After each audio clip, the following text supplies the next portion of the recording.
जय जय श्री राधे, जय जय श्री कृष्णा, श्री वृंदावन धाम की जय।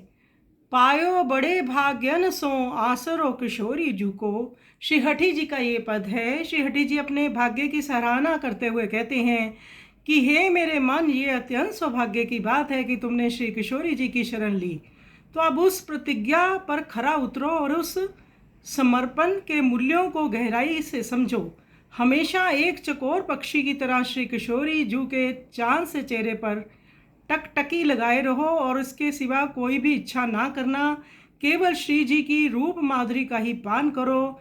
इन ब्रज की महारानी श्री राधा रानी की कृपा से ही आप उन पर निर्भर हो गए हो और यहाँ तक कि भगवान श्री कृष्ण भी हमेशा उनका अनुसरण करते हैं, इसलिए हमेशा उनका नाम श्यामा रटते रहो। श्री हरि जी कहते हैं कि हे प्रिय मन, मेरे प्रिय मित्र, अगर तुम मेरी बात मानो तो मैं तुमसे यही कहता हूँ कि श्री किशोरी जू के चरण कमल के मधुर रस पर भंवर की भांति नित्य मंडराते रहो। श्री हरि जी बता रहे हैं, अगर हमने आश्रय अपने ठाकुर जी का, श्री जी का ग्रहण कर लिया है तो उस पर हमें खरा उतरना चाहिए, उसे उनकी शरण में लेना चाहिए, मन को समझा बुझाकर पुनः पुनः उनके चरणों में ले जाना चाहिए।